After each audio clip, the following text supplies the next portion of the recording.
Hello, I am Pete from 5NerdsGo.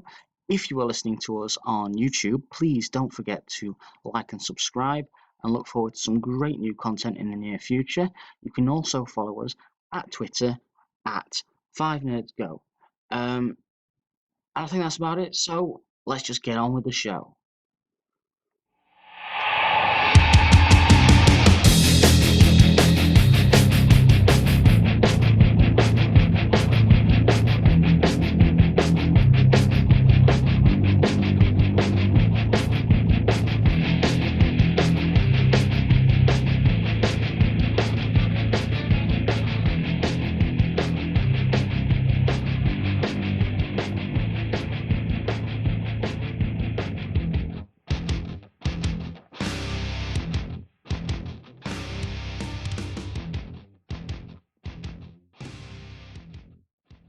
Good evening and welcome to the first 5NerdsGo podcast. I'm your host for this evening, Paul McCarthy, and I'm joined for this very special WrestleMania roundtable by Richard Clark, Paul Tolley, and Matthew Booth. This is 5NerdsGo, as I said. A lot of you may be asking what 5NerdsGo is. One, there's not five of us. That's a deliberate mistake. Secondly, we're a collaborative podcast network. We want to create stuff that you really want to listen to. So whether that be wrestling, TV, movies, gaming, over the coming weeks, we're going to be releasing a lot of material for your listening pleasure. For those of you that want to keep up to date with anything that 5NerdsGo do, you can find us on Twitter at 5NerdsGo, or you can share and like our Facebook page. That's the plugging out of the way. Without further ado, I'll say good evening, gentlemen. Good evening. Evening. Good evening. Thank you for joining me today. So where to begin? Obviously, we're going to talk about WrestleMania 33. WrestleMania 33 is this Sunday evening. It's happening at the Camping World Stadium, which is a great name, another great name for a WWE event. It's formerly the Citrus Bowl in Orlando, Florida. It's going to be the second WrestleMania that's ever been held at this venue, after WrestleMania 24 in 2008. Does anyone remember what that main event was?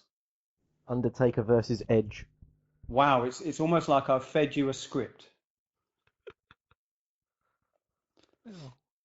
You are completely correct. Undertaker versus Edge. Now, after last year and the record-breaking attendance record that WrestleMania 32 had, and the huge commercial success that the whole event was, a lot of people will be asking, how did WWE top that?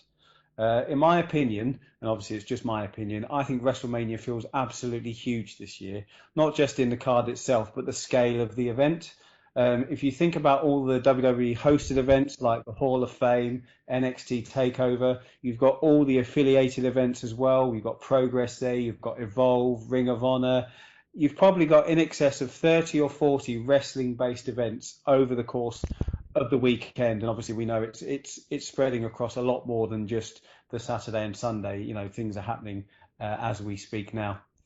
I think it's fair to say that the wrestling universe has taken over the state of Florida, and for me, this has probably got the feeling of an event the size of the Super Bowl. WrestleMania kind of gives me a feeling of excitement like not many events do. Obviously, the birth of my two children apart and my wedding day, I must put that out there. I think this is one for the calendar. Paul, how excited on a scale of 1 to 10 are you for WrestleMania this year? I'd say I'm at a good 7 in terms of excitement. I think I'm not excited by WWE at the moment, but you can't help but be excited by the WrestleMania season. And I think actually on its merits, we're looking at a very good card for Sunday night. I'm excited for most of the matches. I think they've been built up pretty well in terms of storylining. I think the only thing that's dampened it is that we've known what the card is going to be for the last 4 or 5 months. But yeah, as the week goes on, I'm getting more and more excited. Excellent. Rich, what match are you looking forward to the most? Personally, it's a toss-up between two. I'm quite interested in the AJ versus Shane McMahon match. I think that's got the potential to be a bit of a show stealer. Out of the main card, I'm not massively enthusiastic about the whole thing. I would have quite liked to have seen Aries versus Neville on the main show because, I mean, Austin Aries is fantastic, and Neville's probably one of the best workers the WWE's got. So that was probably my other one. Quite interested to see what happens in the Rollins versus Triple H match because I'm convinced that Rollins is legit injured, and I think they're just giving him an opportunity to appear at Mania because he missed last year. So yeah, they're the two on the main card that I think I'm actually looking forward to. Okay, you touched briefly on the the pre card, the pre show. Matt, what's your thoughts on the kind of the way that it's been split and the pre-show and the main card? Does that really even mean anything now with the network and everything being streamed to the audience? I don't really think it means a great deal because realistically, one leads into another, so it's pretty much a good solid 7 hours of wrestling. So I don't think anyone, if you're gonna watch WrestleMania, you're gonna watch the pre-show really. What more I, could I was anyone want? A solid 7 hours of wrestling to fill their day. I was thinking of giving it a miss actually. I'm watching it the next day because I don't want to get fatigued towards the end. Don't worry, you have plenty of Hall of Fame and music artists to do that kind of stuff. Yeah, Flow Rider will come out halfway through and he'll reinvigorate you. So don't worry about getting tired. Maybe reignite his feud with Heath Slater from a few years back. That'd be really exciting. I think it's Pitbull this year, isn't it? Is it? Oh, it's always normally Flow Rider. He's normally there or thereabouts. I bet he appears. Flow Rider's there too. Oh, lovely. Oh, that's gonna be great. As long as they don't roll out Kid Rock again. Oh. Ah, that was bad. Or Limp Bizkit. Oh, we could have the American Badass return. Exactly. That's why I wouldn't want it to happen. You He's don't got want Tate's final run to be as the American Badass. He's got more chance of beating Reigns if they do that. Okay. Well, so should we focus on that match first? Yeah, go for it. Let's go for it. Well, Taker's 23-1 for WrestleMania. It's his show. The loss against Lesnar aside, but you all have predicted Reigns to win. Love Roman Reigns. Somebody want to explain? Yeah, you love Roman Reigns that much. I think it's down to the way the WWE are planning to book it.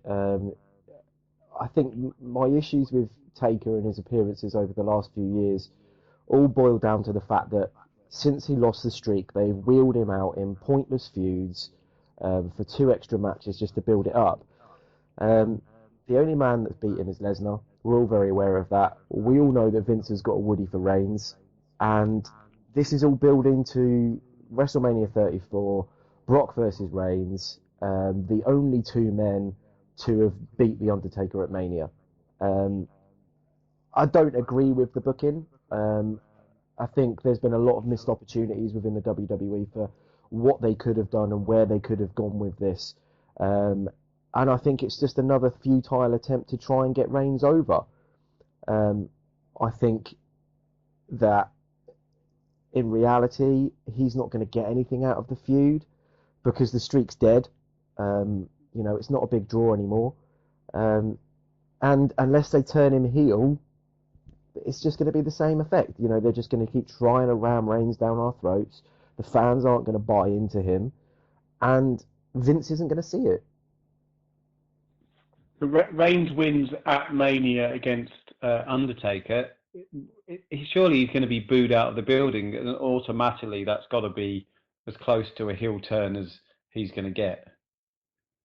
He's not. He can't continue on the face run after the treatment he's been getting from the fans. They'll just keep booking him. They just keep booking it as a face run, as a face run. They don't listen to what the crowd reaction anyway. I don't think what happens at WrestleMania will change that. No, Paul's absolutely right. You know, they don't pay attention to it because, you know, AJ Styles probably gets one of, if not the biggest face reaction other than Daniel Bryan, in the company, and yet they still portray him as a heel. Regardless if they want Reigns to be a face, they will find a way to get the crowd behind him, and it's just gone too far now. A heel turn will benefit him, but I don't think it should come at the expense of the Undertaker. I don't think they should have been wheeling the Taker out as much as they have done over the years. I think, you know, there's been rumours that this is going to be Taker's last match. I don't think it is. I think it's a nothing feud to go out on. But again, when you look back, you know, pointless feud against Bray Wyatt. We had Shane McMahon last year. What you should have really done was, when he lost the streak, was taking him off TV for a couple of years. Let him heal. Let him get himself in some sort of shape. And had a swan song against John Cena. Give him a high profile match. You know, we've already lost Taker versus Sting due to his injury. And now you're in a position where, you know, this is his last WrestleMania, you know, the biggest feud that he'll probably ever come across since, you know, the HBK days, he's probably not going to get to do because of the way they've treated him over the last 2 years. Because the streak isn't an issue, it's not a thing anymore, it doesn't really make a difference who he's facing. So you're in a position where you can pick and choose who he faces and make them marquee matches. And this is why I just think this feud against Reigns is just pointless. I've not bought into it at all. I'm not interested in seeing the match, and I certainly don't want to see Taker job to Reigns at Mania. I disagree. I think the match serves a purpose. Like him or loathe him, I think Goldberg aside, Reigns is the only believable conqueror of Brock Lesnar, and they can solidify that with him beating Taker. Taker's, you know, the streak doesn't exist anymore, but Taker's still got this massive aura about him. He got the greatest reception on Raw on Monday night, you know, 10 times more than anyone else got. I think it'll still be a big deal if Reigns beats him. It'll be soured that it will be booed out the building if it happens, but I think it will serve a purpose ultimately. And do you think this is his last Mania? Yes, I do. If he has to have the hip surgery replacement stuff, then probably, yeah. Which I think it would be a terrible way to go out, considering the options they have. But he's had a heavy year. You know, he did SummerSlam. He's done the Rumble. He's taken a few bumps, which he's clearly not comfortable with. At the end of the day, he's a company man, isn't he? If Vince says, I want you at Mania, he's not going to turn around and say, nah, not doing it, because he's synonymous with Mania. But I don't think he retires this year. I think he retires next year, either at Survivor Series, where it all began, or at Mania 34, where the streak died. I think there's some double standards at play, really, because people seem to be willing to accept that Undertaker can play such a part-time role. Like Rich, you're talking now about how he should do less than one match a year, maybe one every 2 years, whereas Goldberg.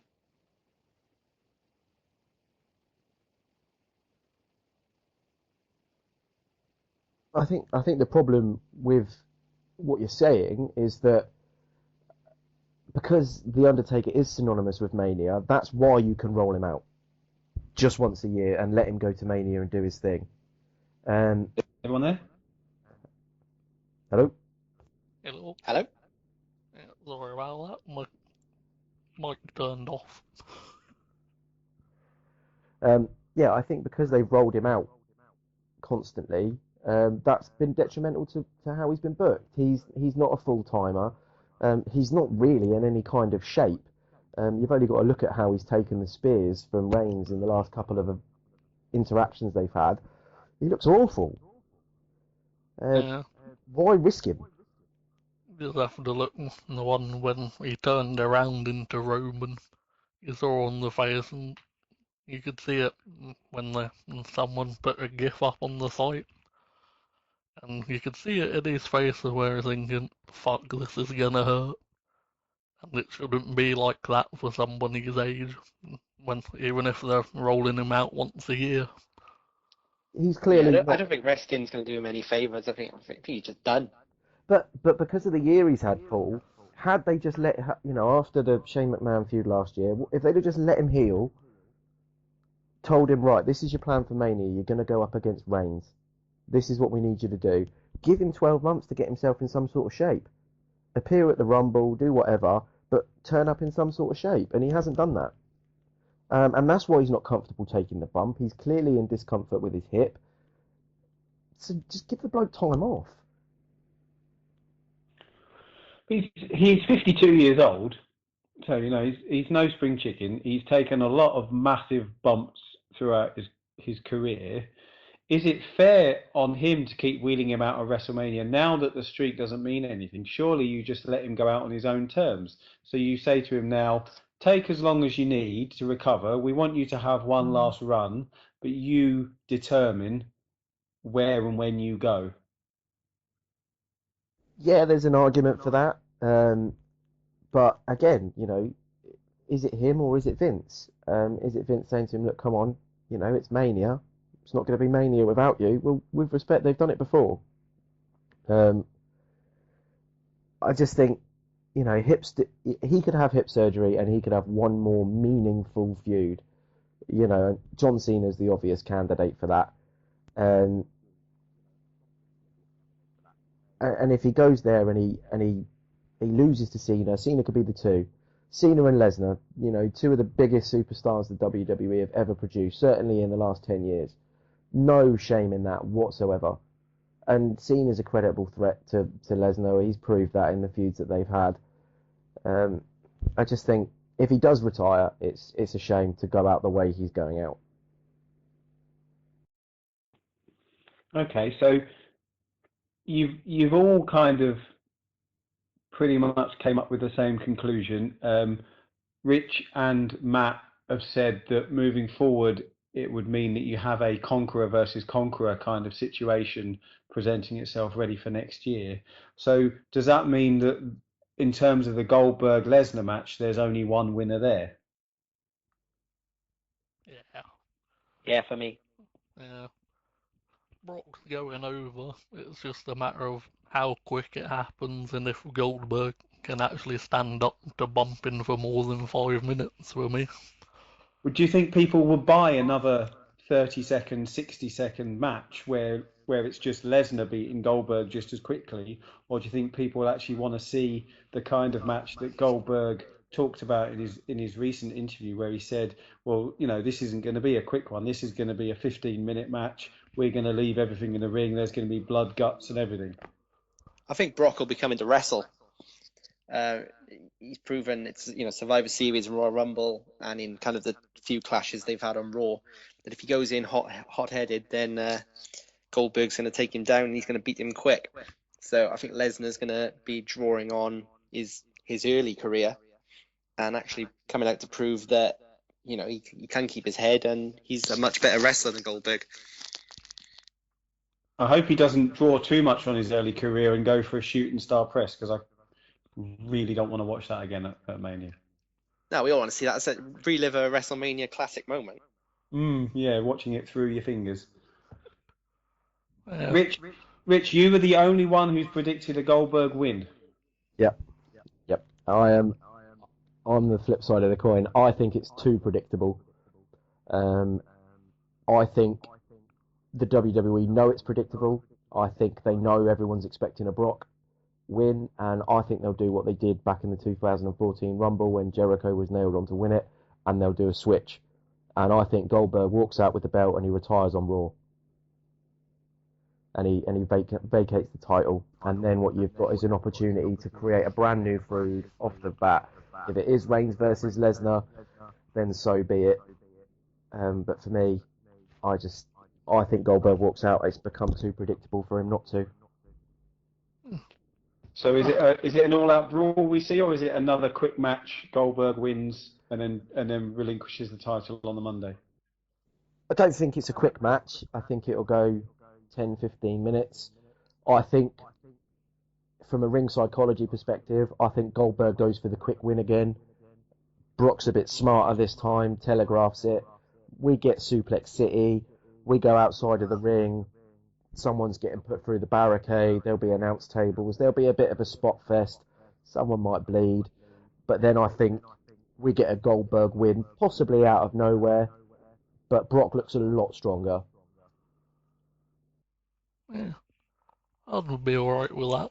That being said, I am expecting a fair few rest holds between them.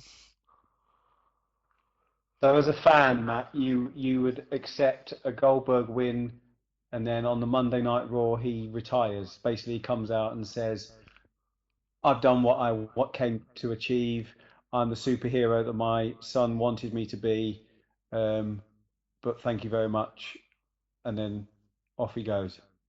Yeah, I'd be delighted with that, because then it means the title actually gets defended month after month instead of every 3 months when Brock decides he wants a paycheck. Pretty much. If they're trying to establish the title like the other one, it needs to be defended regularly. There's a point of having it on Brock that gives it prestige and all that, but if it's not being defended, like the Intercontinental title, that's not been defended for about 2 months now.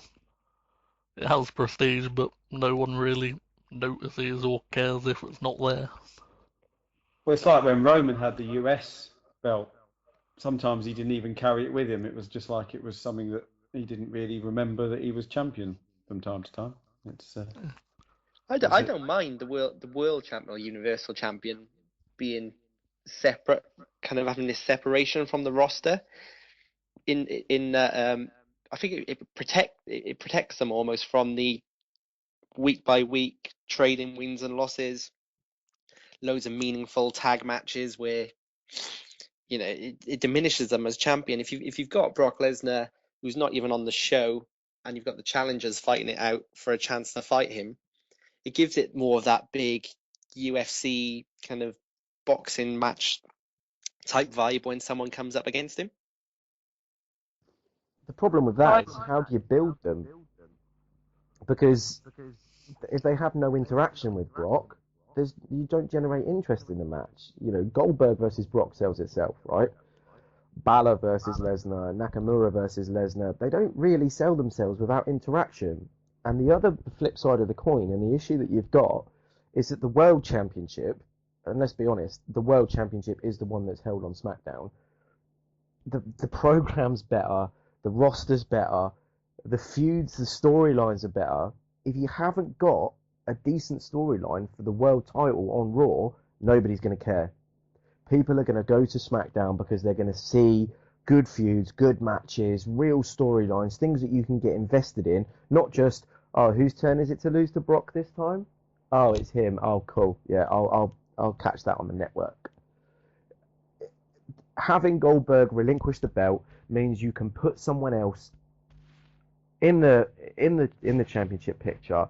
Then you build Brock up again. Screw him. Do what you like. Have Strowman go after him.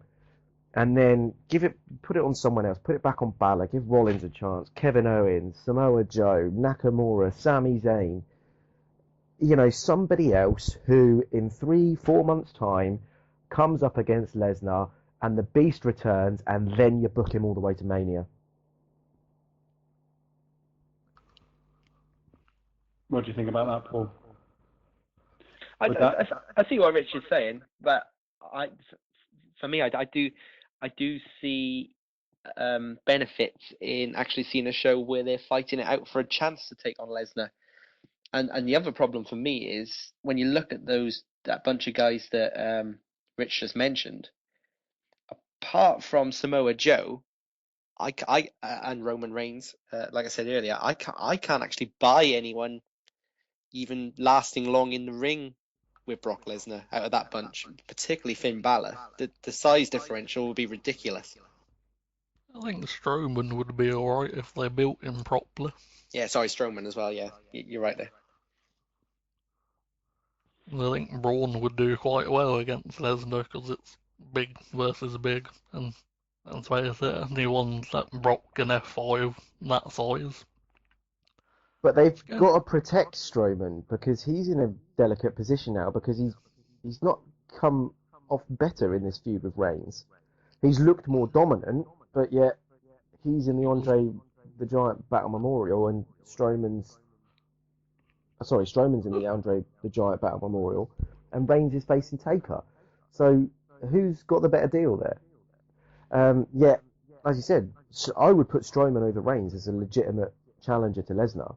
But if they carry on booking him the way they are, I just don't think he's going to be believable because he's just going to keep jobbing out. And it takes time to repair that kind of damage. You need to build someone up again. So on that basis, Braun has to, if you're going to go down that route, so Lesnar wins, and you need a believable person to fight him, Strowman has to win the Andre the Giant Battle Royal. I think for me, he wins the Andre the Giant Battle Memorial. I think I'm not convinced that the end to the Taker match will be completely clean. But if it was me, if Reigns goes over, which is what we're all expecting, Undertaker stood in the ring, thank you Taker going all round the place, Strowman comes down and absolutely obliterates him. That's how you give Strowman his WrestleMania moment, and then straight away he's legit again. Yeah. He could break the memorial statue over his, well, it'd be his back, it wouldn't be his head, would it? And that would be a good image. Yeah. In the fans' eyes, surely that creates the biggest face in the company. The fact that he absolutely destroys Roman Reigns at WrestleMania. No, I'd say destroys Taker. Yeah, destroys Taker or both. Taker. Yeah, or both.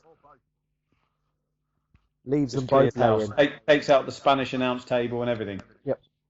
If Reigns beats Taker and they have the usual kind of moment, the shaking hands WrestleMania moment, and then Strowman crashed it, that'd be huge. And if they still want Roman to remain a face, well, there you go. That's your angle.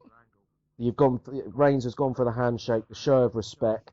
Undertaker gives it back. Strowman comes and crashes the party, lays the pair of them out. Instant heat. I mean, he'll get cheers for breaking Roman in half, but when it comes to Taker, he'll get booed out of the building, smashes the Andre the Giant Battle Memorial over the pair of them. And then whatever happens in the title match, straight away you've got a legit contender. And you could then put him against Lesnar, get him some experience, and then still build towards Lesnar versus Reigns in 12 months' time. But Strowman's had his interaction, still a bit green, comes back stronger a year later and gets Brock returns the favour. Or Strowman takes the title off Reigns. Yeah, I changed my prediction. I had Rusev as Battle Royal winner, but you've convinced me now. Rusev's got a shoulder injury, so that won't be happening anyway. He's not at Mania. Is he not? Is he being pulled? Is he? Well, he's injured. Yeah, he's had surgery. Oh well, let's hope that Lana still makes an appearance though. Yeah. I think there's a good possibility of Braun showing up just because of the fact that when Undertaker first came out, he was the first one that he came out for. He didn't come out for, well, Braun called Roman out, but Taker came for him, so it's a good possibility that happens. Braun's also said on a couple of occasions when he's been engaged with feuds with people that he does things on his time. So the backing away from Taker is kind of like, nah, not on your terms, on my terms. And so, taking him out at Mania, this is my time. Biggest stage of all, make a statement. The pop that got at the time, the showdown between Braun and the Undertaker was huge. If you remember back a year ago when people were talking about that as a potential feud, people were like, "Oh, he's not ready. You definitely can't put him against Taker." But then when a year later, when they were stood in the ring, it was electric. I think people would really like to see some kind of feud between them. Oh yeah. When I was watching it, I was thinking, thank God this is happening. And then Braun backed away and Roman music and I'm thinking, why are you doing this? Just let us have this match. It was very soul destroying for fans, I imagine, in that arena that night. WWE dangling the carrot and then going, that's what you could have won, but that's not what we're going to give you. Yeah. It's classic Vince, really, isn't it? If Undertaker losing at Mania isn't really a big issue anymore, then you've instantly got 12 months build for Strowman versus Taker. And there you go. There's your two main WrestleMania 34 main events. Reigns versus Lesnar for the title. Strowman versus Taker for his career. Strowman Yeah, versus Shelf. but then you've got the conversation about how many more Undertaker can do, and surely there's a match with Cena before he retires. But then how much is Cena doing now? You know, he's into movies. He's probably going to be on a part-time contract. There's no build. There's no buy for it. The streak's not there. It would just be icon versus icon. And if we're going to go down that route, I'd rather he face Sting. But yeah, having him lose again to Strowman, where he first lost the streak, pretty much books itself. Yeah, And then you've got him straight into a few. If Reigns goes over Taker at Mania, then you've got Braun versus Reigns for the title. As long as they don't have a lot of interaction within the next 12 months, again, books itself. Yeah. No, I can definitely see where you're coming from with that one. One thing that we touched on there was the other title, in which you said that kind of SmackDown, in your view, is the better show, which probably may come as a surprise for some people with the roster that was involved from the outset. Everyone kind of thought that they'd loaded Raw quite heavily to try and make sure that it was the flagship and it was the better of the two. So the world title is currently on Bray Wyatt. It's probably Orton versus Wyatt is probably one of the unexpected feuds of the year, seeing from where it started. I don't think many people would have thought that it would work out the way it has. We all seem to be quite split on the result for this one. Why do you think it's so hard to call?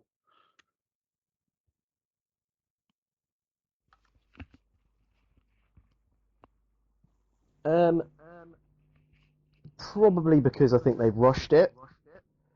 The build to it all felt like it was a bit, you know, we need to get Orton versus Bray built. Let's do it in a couple of weeks. The whole burning down the compound and everything, that should have been this week. They could have dragged it out, teasing that Wyatt didn't have an opponent, you know. AJ getting screwed by Shane, that could have been a part of it. And then, yeah, Orton announces the go home show for SmackDown. He turns around and says, "Oh, by the way, Bray, I've just built everything down. I'll see you at Mania." But for me, I think Harper should have been involved. I think they had a real opportunity there. I think Harper's a very, very good worker. I think he's a very believable character. He's proved in his feud with Dolph Ziggler, when they were feuding over the Intercontinental title. You know, he did ladder matches, he did technical matches, and he looked very, very good. And I think had you have gone, if you go back to when they had the number one contender tournament and they had Styles versus Harper, I think if Harper had won that, then you've got Orton almost playing the protector to Bray, whilst AJ's trying to get his head back in the title picture and arguing with Shane. And then you've got, right, Orton announces, "I'm coming for your title as well." So you've got the whole Wyatt family, which has been the basis of the feud, because you had the Orton and Harper interaction in their matches. There's your feud. The Wyatt family completely disbands, implodes at WrestleMania, and you can't pick a winner. But I think they rushed it. Yeah, that sounds about right. I would say though that when they're having the AJ versus Harper kind of battle royal thing, I think that's probably where he messed up, and where they've decided we are gonna do this now. We're not gonna, because it would have given them a perfect way out for either Randy to win the title or Bray to retain it Do you think without he paid for that one going botch? out. I think he did, to be honest, because they had to literally cut out and just basically ignore what happened. I Yeah, think, they didn't even show the repeats, did they? They just wouldn't show it on. well, they refused to show it. They cut it out of the videos. They ignored it everywhere possible. And there was always that Harper in there gave him a way out. If Randy could have pinned him, Bray could have pinned him, and it keeps Bray or Randy strong still without having to bury anyone, essentially. Yeah. But Paul, you think Randy's going to win? Yeah, I do think Randy's going to win. Going back to your point and why it's so difficult to call and why I think everyone's split down the middle. I think you've just got kind of bags of opportunity. Whoever comes out with the win, they've still got a lot of the story to tell, I think, and either Orton or Wyatt would have some good matches with any number of people on the SmackDown roster. So I think that's why it's a tough one to call. Personally, for me, this one it doesn't hold any excitement for me purely because I've never been a Randy Orton fan or a Bray Wyatt fan. So this might be my toilet break, my cup of coffee break. Feel bad for saying that, but it's not one that excites me. But who? So we've spoken about who we think might win, but who do you think needs the win more? Who would find it harder to take the loss? Bray. Definitely Bray. So he's only just become champion. Admittedly, he's gone over Cena twice doing it. But this is supposed to be the era of Wyatt, and if it comes to a close after 2 months, then they've essentially wasted about 6 months booking. See, I know Paul's predicted Orton wins. But there is the thing that he could win by DQ. So there is the possibility that Orton wins, but he doesn't win the title, which I think might work. Again, I think Harper, maybe Rowan, because Rowan's been doing his creepy vignettes on Twitter. So there's a possibility he might show up and come and help his mentor out. And then you've got another side of it, haven't you? You've got Orton and Harper versus Wyatt and Rowan, which is the Wyatt family versus the Wyatt family. I don't think it's going to be a clean ending. It'll be a screwy finish. Because if Bray loses clean and he loses the title, I genuinely don't think there's a way back for him as a character. Well, I do think there is a possibility that the whole Wyatt family will reform without Randy. Yeah, I don't think it's the end of the story. So I think I don't think it'll end clean either. I think there is a possibility that the Viper is being double-crossed by the whole family. Yeah, there is that. Yeah. That's why they were on about how he was waiting in the grass and all that kind of crap. And that's why if someone's gonna pick up on that kind of thing, it's Bray, and they'd prepare for something stupid like that. So I wouldn't be surprised if he's playing him at his own game. I've seen increasing speculation about Bo Dallas as well, potentially joining his real life brother as part of a new Wyatt family. I don't know what are your thoughts on that? I can believe in Bo. I think Bo Dallas is a much better name than Bo Dallas. I think he started doing some of Bray's mannerisms in his matches, only slightly. I don't know if I'm just wishing to see that there. or what. But I think there's a hint of him acting a bit like Bray in his matches. Isn't their sister in with WWE as well? I don't know. I didn't think they had a sister, unless you're referring to Sister Abigail. No. I thought that there was another family member. I may be mistaken. I'll have to look at it. I'm sure I can recall a conversation about another sibling being part of WWE, whether it be Next or somewhere else. Yeah. I think there's one called Mika or something like that, isn't there? Not Yeah. sure if she's a wrestler, but I know he She has work, some kind of sister. she probably works in the tax office. Wouldn't surprise me. Keep Great. IRS money there. Just Yeah. imagine the face on it though. If she looks anything like Bray or Bo, that's Uh, not that's not gonna be pretty.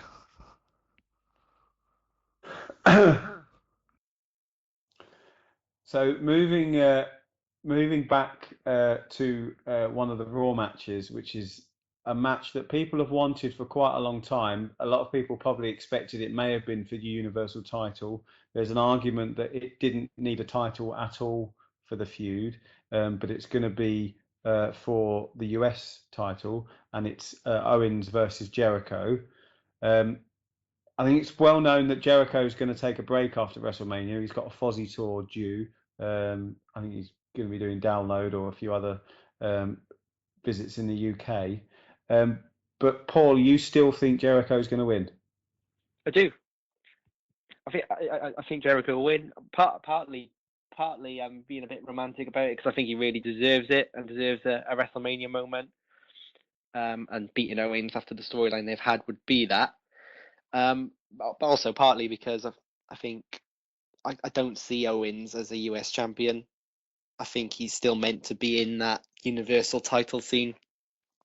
So I think Jericho will close the story with a moral victory and perhaps lose it on Raw the next night.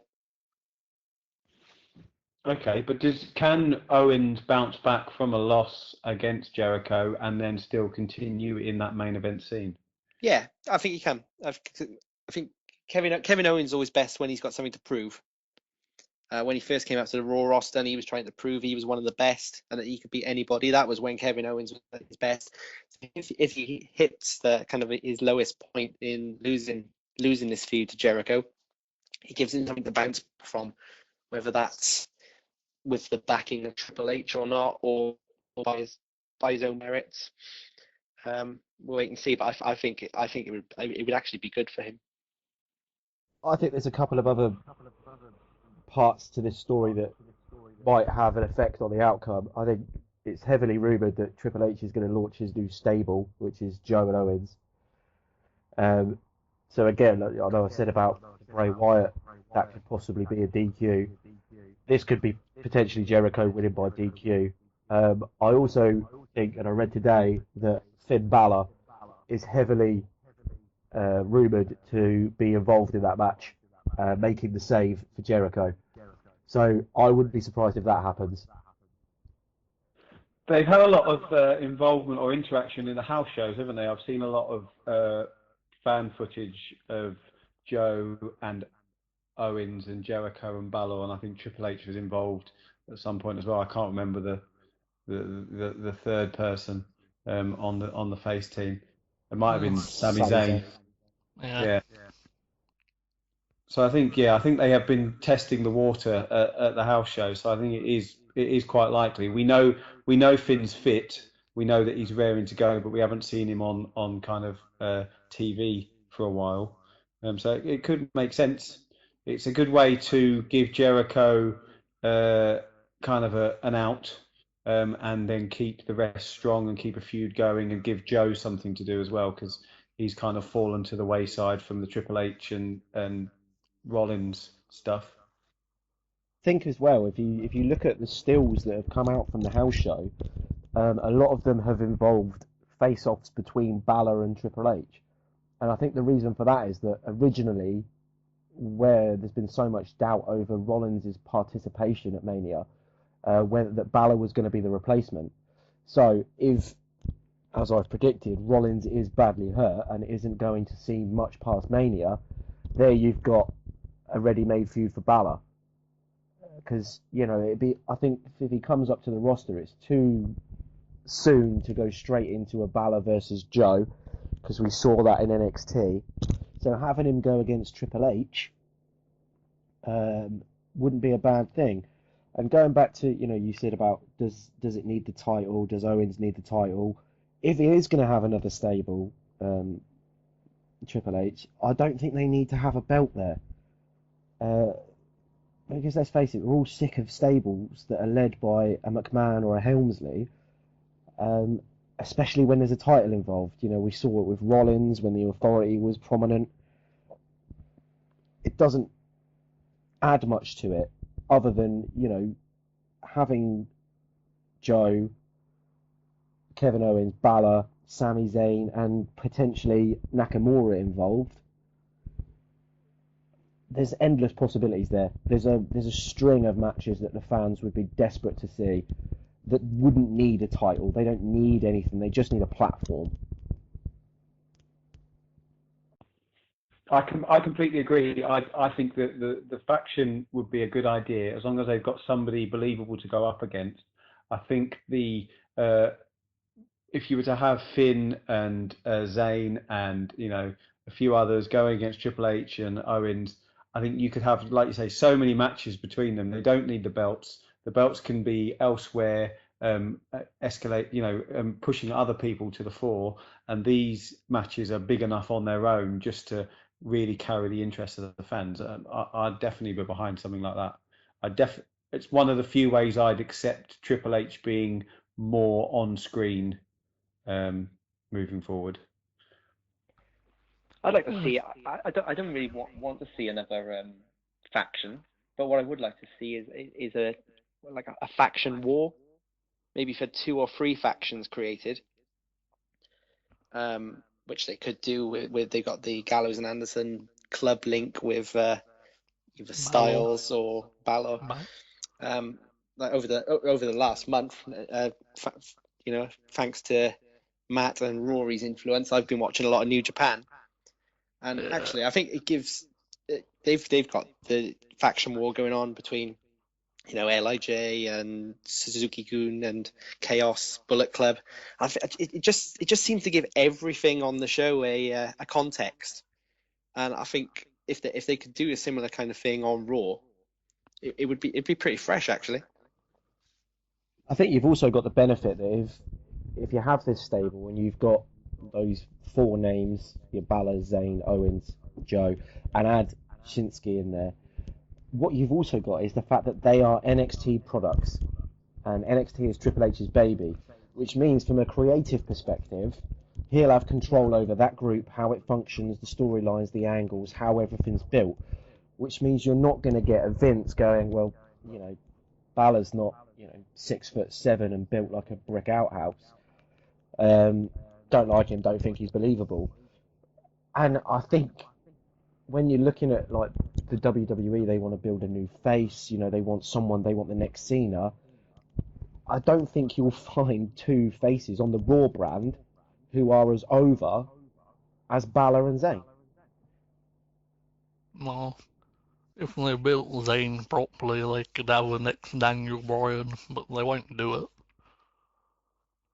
Anyway, that being said, when it came to the faction thing, there was a rumour that Triple H was going to make his own NXT style version of Evolution. Apparently it was going to be Joe, Owens, Bobby Roode down the line, and possibly Pete Dunne as well. So if you did that, Bullet Club with Balor, you could have Zayn, Jericho, and Nakamura, and then you've got the whole 3-way faction war going on. Yeah, see, that excites me. That sounds good. I'd be all up for that. Everyone there's not a bad match you could make between the 9 of them. No, definitely, and I think Pete Dunne did a lot to impress them during the UK tournament. There's been some rumour that Triple H is a massive fan of the Sanity group at NXT, and he's considering pitching them into the main show as well. Eric Young and is it Killian Dane? I think HBK is a massive fan of Eric Young as well. And with him being in charge of the Performance Center, I was reading an interview Eric Young did where he was backstage and he's been working with Shawn Michaels, and Michaels is a hero of Eric Young's. And I think that, you know, if Shawn Michaels is going to be recommending people to the Raw roster, then you know where he's going to go and who's going to have his ear. So yeah, there's potential, and you've also got to factor in there's a draft probably around June, July time. A couple of stars on SmackDown could make their way over. Certain face that runs the place. Yeah, there was rumours of a Reigns and AJ swap, wasn't there? Yeah, I mean, I think we spoke about it on the test run yesterday.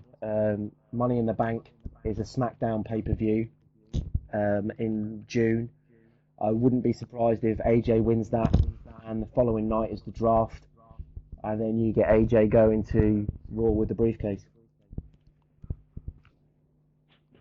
So, in terms of his match at WrestleMania, you think he beats Shane? I think everyone's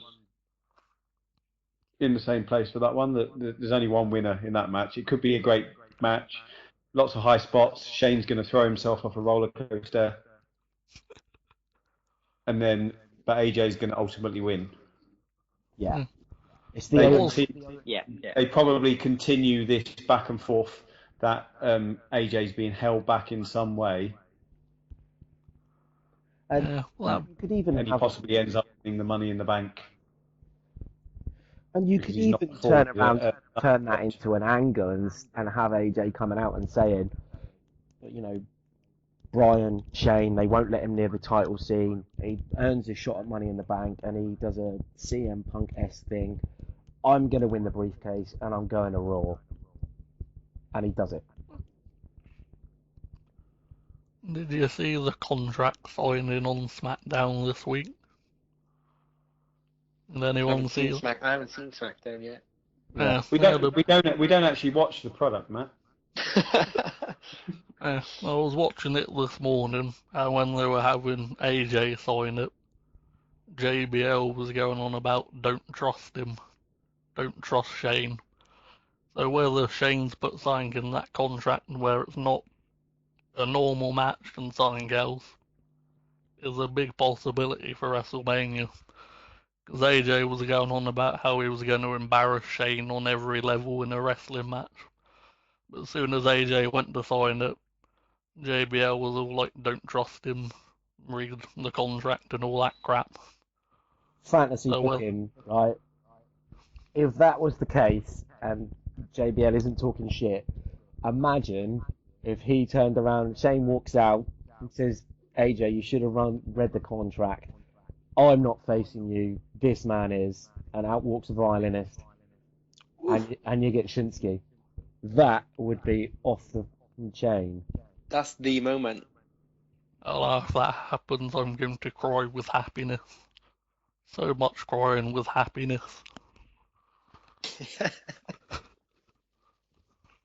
I think you'd have an absolutely oh my god moment. I've always wanted to see AJ Styles versus a violinist. I haven't seen SmackDown, so I haven't seen the contract signing, so I don't know how much weight to give that. But it seems strange for something like that to be said. Yeah. Well, I found it strange because AJ just signed the contract and didn't look at it at all. Didn't read the T's and C's? Nah, he picked up the pen, signed it, and then started going on about how he's going to embarrass Shane in a wrestling match. Could be a good shout then. Is Nakamura the only option? Is there anyone else that Shane might have a link to that he could use? I mean, Ultimate, Jesus, if Daniel Bryan walked out, that'd just be as good. Um, but I think that's probably going a little bit too far in the fantasy. But no, I think it'd have to be Shinsuke. Yeah. You can always give Daniel a hold harmless agreement like they're giving Seth. Yeah, What does that mean? basically, What does hold harmless mean? They can't sue him if he cripples him. Okay. Seems like a strange one to advertise on air, though. That kind of waiving your rights if you get injured. Normally, that's only done if the person isn't really injured. But Rich, you think that he is properly hurt and still not fit to fight? yeah, I think he's seriously injured. I think there's a lot of sympathy towards him because he missed out on Mania last year.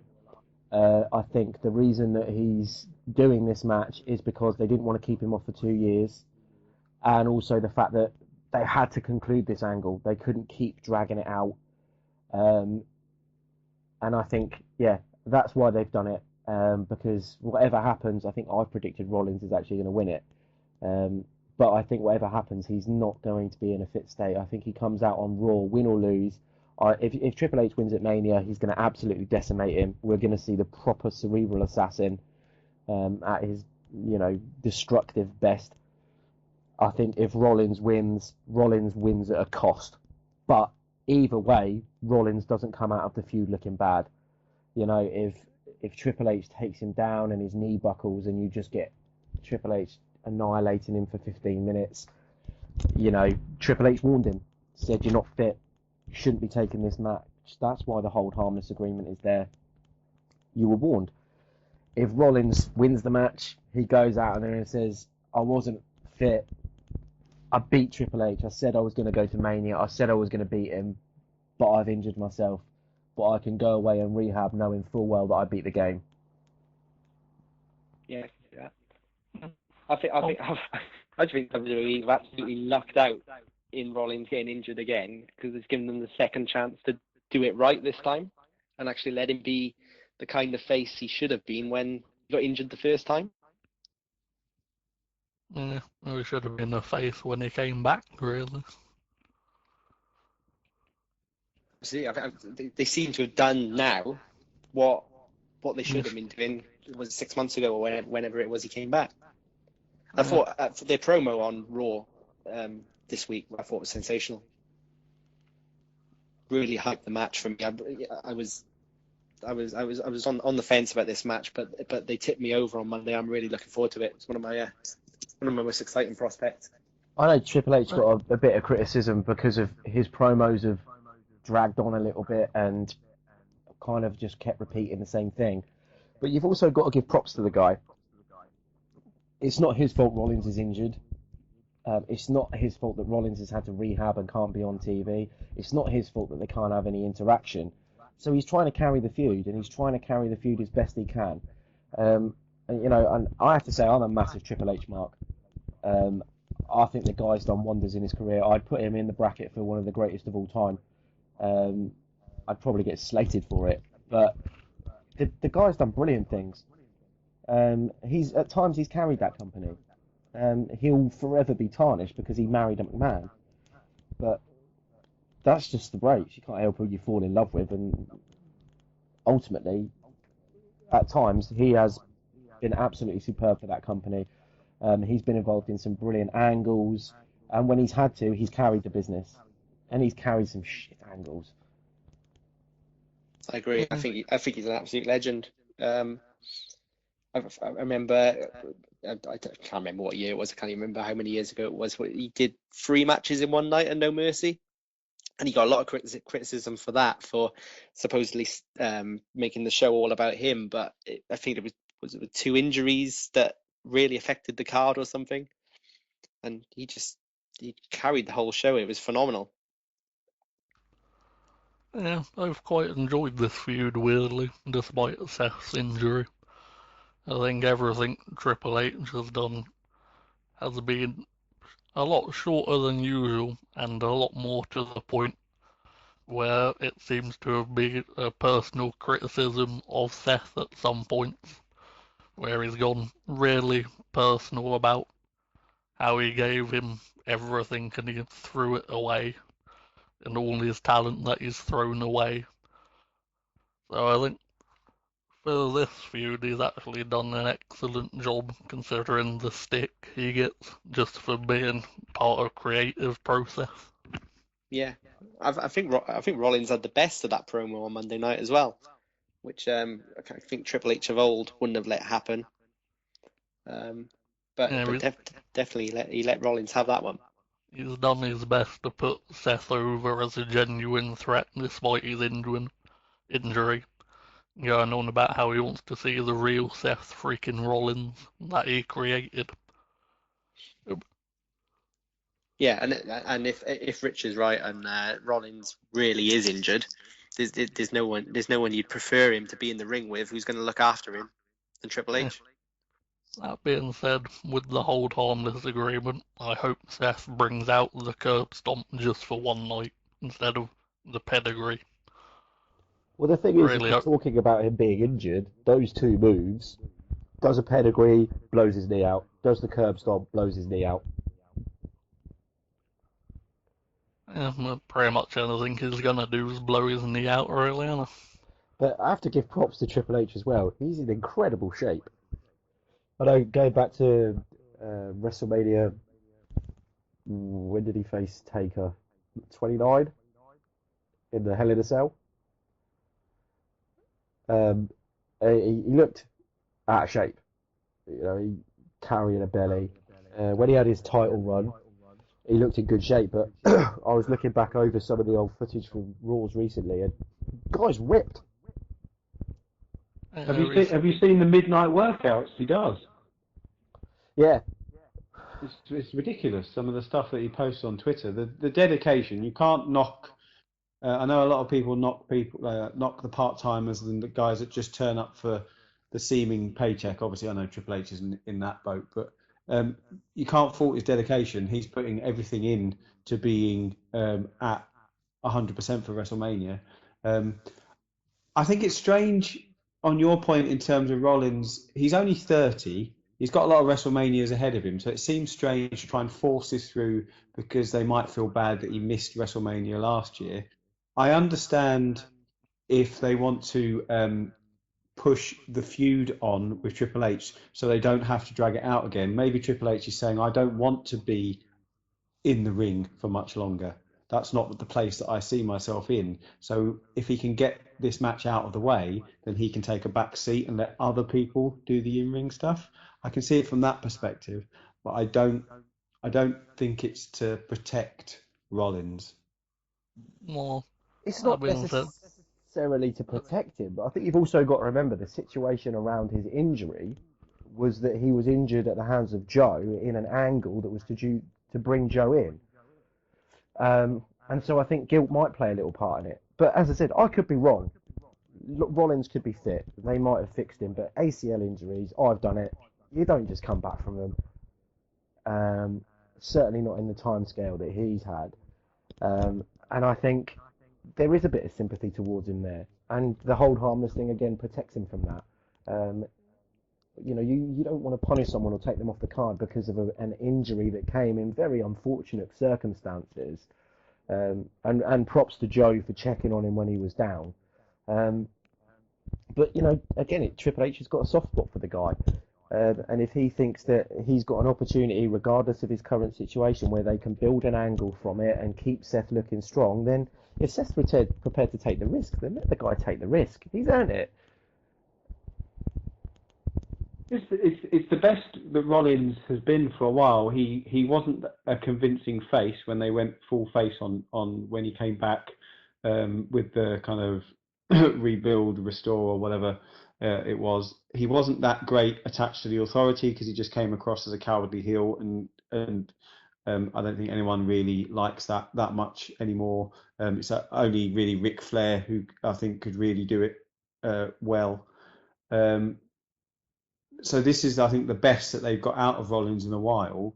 I just worry what next once he hasn't got Triple H to fight against once he hasn't got that authority figure. I know that we're saying there might be a faction and that will give him something to do. I just don't know how much longevity he's got in terms of a face. I don't know whether or not long term he might be more of a heel. I think he'll probably go after Joe after Mania if he's fit. And I think that's the obvious lead from it, that he's tried to cripple him, and how he's gonna take revenge and all that kind of stuff. And if he wins the match, and then they come down and beat him, again, it books itself. Beat Triple H, they put him on the shelf, he comes back, and he's got Owens and Joe to go after. And again, they are feuds that people want and will get invested in. And it's booking 101.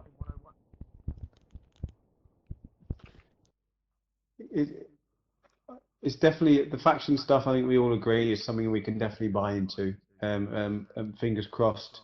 It's something that we can maybe talk about next week once post WrestleMania, and it shows that maybe WWE do listen to the fans and they understand what the fan want in terms of the booking. We We've want just Roman Reigns. yeah. Yeah, they don't listen. I think they spoke with one of the old, what do you call it, announcer people. They were going on about how WWE could book a WrestleMania level event weekly if they listen to their fans, but they choose to go and do their own thing and not bow down to pressure. Which is, in a sense, I can understand why, but in another sense, you think, why wouldn't you just do what people want to see? Yeah, but then you don't. I see it from their point of view in some way that you can't always just give the fans what they want. A lot of it, the fans will tune in because they hope against hope that something will happen. And if you just keep teasing them, maybe they'll keep coming back. You've got to give them the payoff from in the end, but you don't always give them week in, week out what they want. Oh, Yeah, but then yeah. again, it doesn't seem to get any payoff at all at the moment. That being said, I think Triple H will probably fight Sami Zayn next year at WrestleMania, just the way he and Stephanie have been going out planting the seeds for next year, to be honest. Yeah. I think you're right, Paul. It's the hope that keeps us coming back. If it was if they just gave in to everything the fans wanted, then it wouldn't make for a very exciting show, I don't think. From my point of view, not to be too negative, but the storylines, the product at the moment isn't great in my opinion. It doesn't do that much for me, but I think that the quality in the roster is there to keep me watching and to give me hope that actually they will reach a point where it's almost like a perfect storm that because of the talent in the roster, it will come good. The booking will almost come to fruition itself because of the quality of the roster. So that's what I'm hoping. Yeah. If Balor and Nakamura are coming in very imminently, then they surely can't get it wrong, can they? The top of the card is phenomenal. But you've also got to remember that this is entertainment, and whilst the wrestling purists of the IWC would love to see AJ versus Nakamura, Finn versus Nakamura, Finn versus AJ every week, eventually that's going to get boring if there's no story to tell. And it's like any entertainment program, anything that hooks you in, it needs to have a storyline, it needs to have an angle, it has to have something that you can buy into. And people have these debates about these matches that are 5-star classics and are they not 5-star classics. It depends on whether they tell a story. HBK versus Taker told a story. Taker versus Triple H told a story. Owens versus Jericho tells a story. The Miz and John Cena tells a story. And you have to have that. And if you don't, what you have is, to go to the indie scene, you get something, akin to Osprey versus Ricochet, where you've got one half of the IWC that think, oh, what an absolute classic that was. Phenomenal match. Absolutely brilliant. It was a giant fucking spot fest. It didn't tell a story. It didn't hook you in if you were in it for the entertainment value. And that's where, and when people get called up to next and they call up to the main roster, this is what they're trying to teach them. They're not trying to tell them not to be a wrestler. They're telling them to tell a story. You know, it's about ring psychology. It's about buying into it. It's about selling. And if you can't do that, this is why people don't make it in the big leagues. You look at guys like Eddie Edwards, Davey Richards, Roderick Strong. I know Strong's in next now, but these guys have been indie darlings for years. But when you watch their matches, there's no selling all over the place. They're tossing themselves around a room. There's no believability in it. And that's what you have to be and have to succeed in the WWE. And these guys have to be protected. And this is why the WWE book it in such a way. Now, I'm not saying that they get it right every time, because a lot of the time, certainly on Raw for the last 6 months, they haven't got it right. But when they do get it right, it's gold.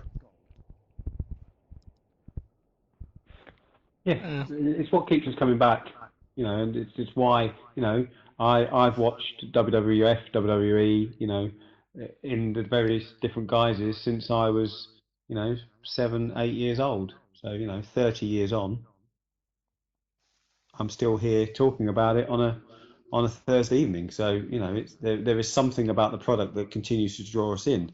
You know, it's week in, week out, there is always a show produced. It's not like your normal entertainment shows where they have a 12-week season and then they take a 6-month break. If all the fans, you know, are so excited for its return, and then you do another block of 12, they constantly churn out stuff, and a lot of it may not work, but more often than not, there's stuff there that will keep people coming back. So you've got to give them, you know, their plaudits really there. That, you know, on average, I think they get it right more than they get it wrong. Yeah, Yeah, I would. I think they do, and what you'd have to say looking at this WrestleMania, there's no surprises there, but actually, the whole card is long-term, coherent booking. Every match tells a story. That's what we want, isn't it? Yeah, Yeah. you just have to look at indie wrestling. You have Rev Pro and PWG that do all these indie dream matches. Yeah, a lot more people go to Progress because it's a consistent story that goes on throughout the year and builds to something special instead of something that was like, yeah, great, we've seen that. What can you do now? You know, I wouldn't like to be a booker for WWE having to churn out 3, 4 shows a week for 12 months a year. Yeah, definitely. Well, you know, I've been to local matches, you know, local wrestling events near me, and as a show, I didn't particularly enjoy it because I wasn't invested in storyline. So it's definitely the storyline that gets me in.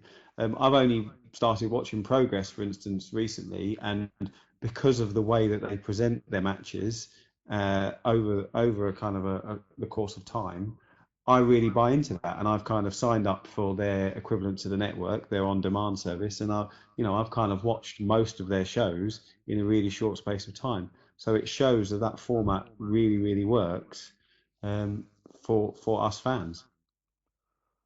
Yeah, even if you, it's like if you look at New Japan and their 6-star match, everything about it was about how if Kenny Omega could get the job done, and at no point did he ever hit his finisher on Okada. They're all going on about how if he had done how they protected it from saying, say, 6 months or a year down the line at the next Wrestle Kingdom, that if he hits it, it's going to be a special moment because Okada probably won't kick out of it. They've gone to lengths to protect it.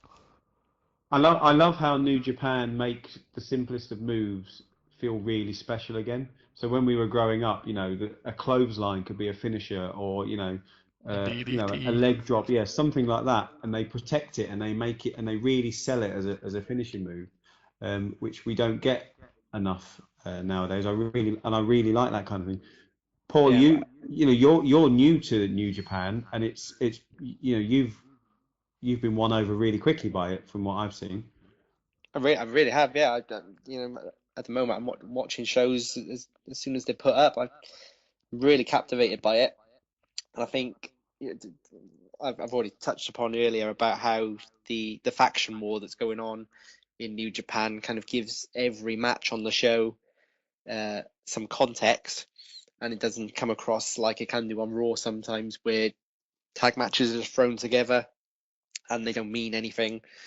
And what I also like is, almost every match they tell stories within the match, like Matt just mentioned about the Omega and Okada match.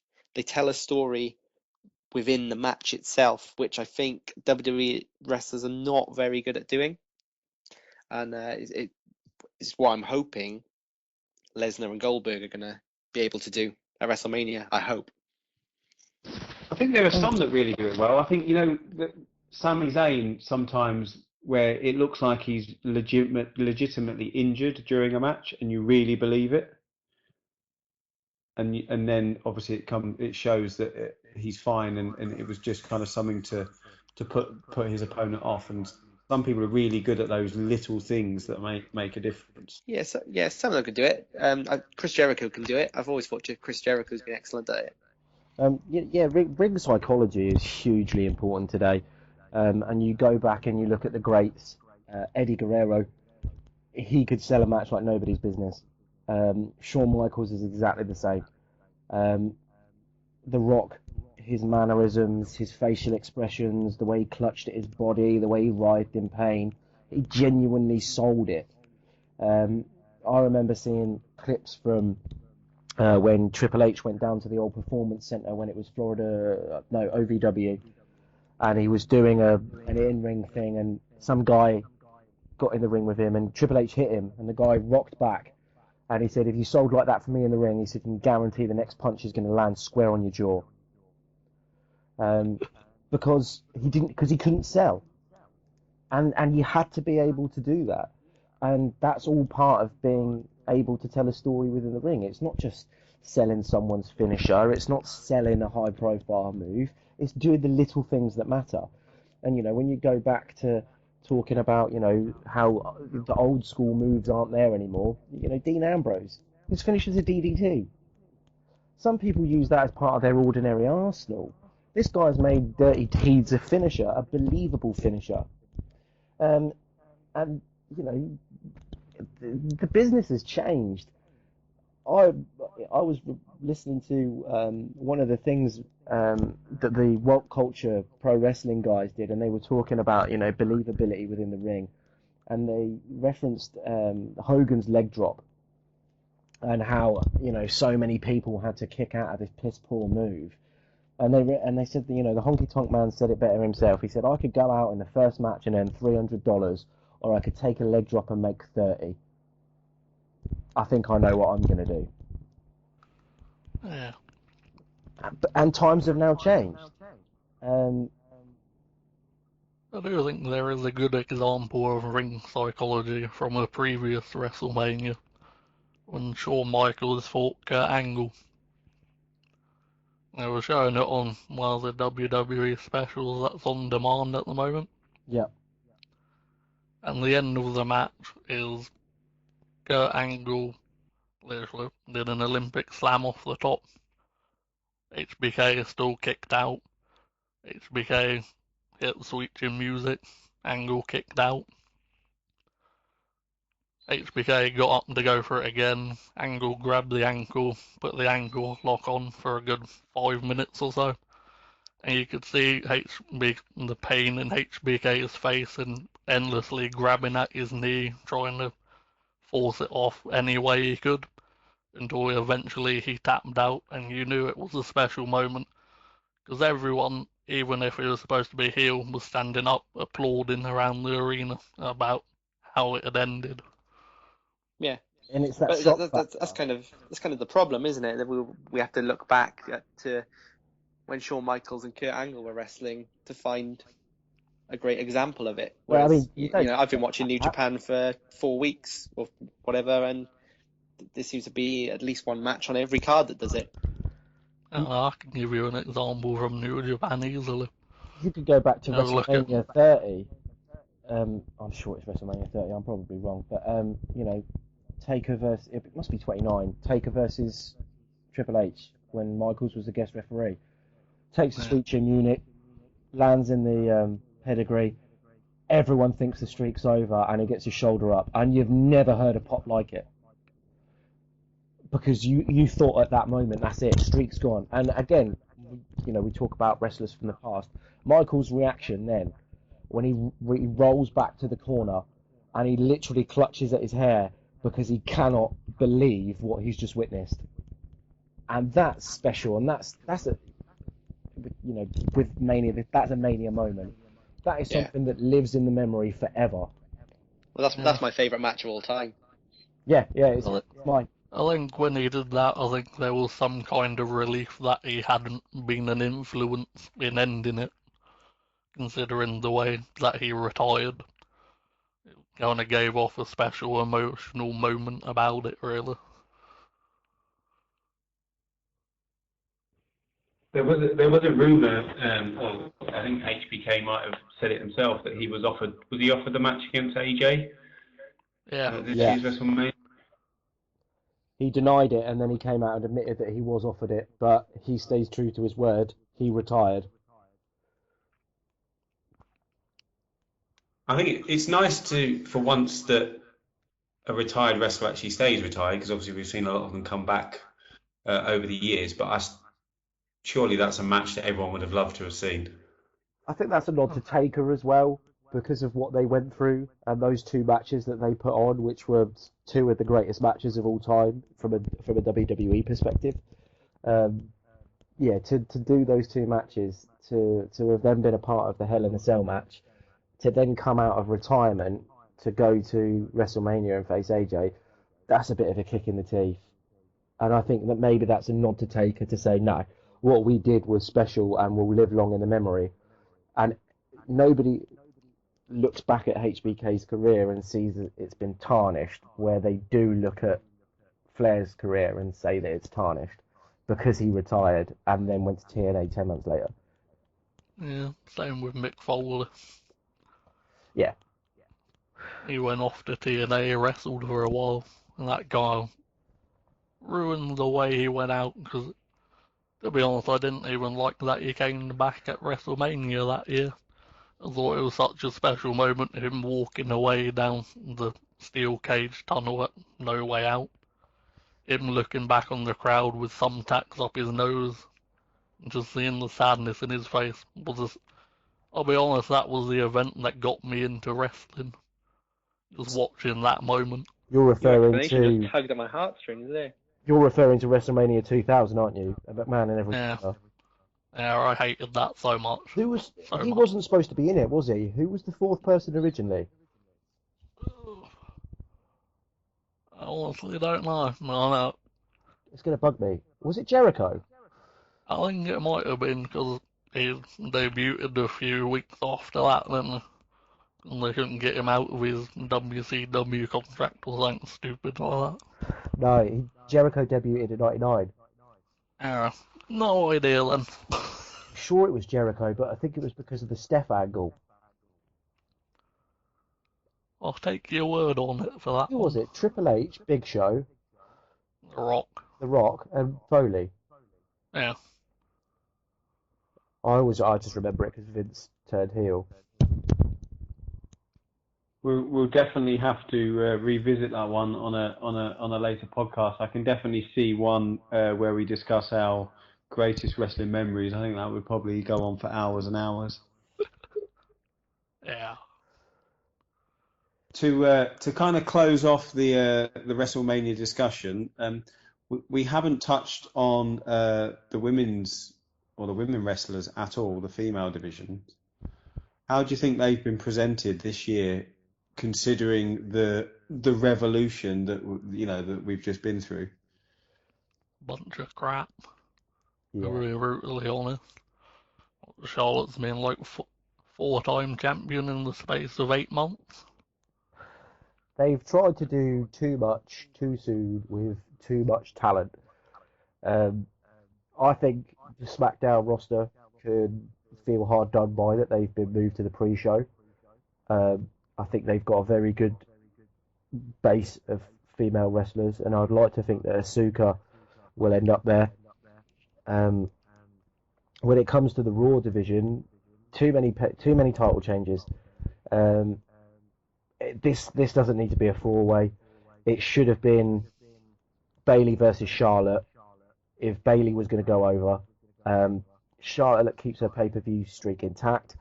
Bayley gets the big one, and they book her this because there was talk that they wanted to book her like Daniel Bryan was booked, and there was the interaction with Steph and her allegiance with Foley. Or given the year that they've had, it should have been Sasha versus Charlotte, and again, not so many changes, and Sasha went over. It's turned into a bit of a cluster match, and I think they should all feel hard done by because I don't see many scenarios where all four women come out looking strong. And actually, all four of them deserve to come out of that match looking strong because they have been a massive, massive part of this Divas revolution. I mean, it's not even Divas anymore, is it? It's women's wrestling. It's a women's wrestling revolution. And they are at the forefront of it. You look back at some of the awful WrestleMania matches that we've had to go through. And to look at where we are now with the abundance of talent that we've got, not only on Raw, on SmackDown, NXT, it's just a different class of wrestling, and they have been pioneers for the business, and they do deserve better, all four of them. I think it's a shame. It's just indicative of the poor booking that sometimes crops into the WWE product. Mania's a big card. There's a lot of stories to tell. There's a lot of matches. They need certain people to get certain exposure. But it shouldn't be at the expense of the people that have kept people tuned into the product. I mean, we talk about it a lot, about the pops that people get at WrestleMania, at Raw, at SmackDown. I haven't heard, to go back to him, I haven't heard Roman Reigns get the type of pop that Sasha or Bayley have picked up when they've won the titles. I haven't seen that kind of emotional connection with the fans that those women have generated. And Triple H again needs a lot of credit for how he's done this, and Stephanie as well, because she's been a pioneer for it, and she's wanted to push these women as hard and as fast and to the forefront of the business as she possibly can. But these women are a different class, and they deserve so much more. I'd love genuinely to be in a position where we sit on one of these podcasts in years to come and say we're talking about the main event and it's going to involve two women. Because they've proved time and again that they can hang with the men. Not Definitely. They main evented a pay-per-view this year, the first ever Hell in a Cell for the women's match. In your predictions, I think Rich and Paul, you both went Charlotte, and Matt, you went for Sasha. Yeah. Surely Bayley gets her WrestleMania moment. I would have thought that if they had left the title off her until now, going into WrestleMania. But I think this is going to plant the seeds for a Sasha heel turn. Whether Sasha does it on the night, whether Bayley retains over her and she snaps, or if them two take out Charlotte and then she hits her from behind and takes the title off her that way. I think this is all about setting up Sasha versus Bayley at SummerSlam, to be honest.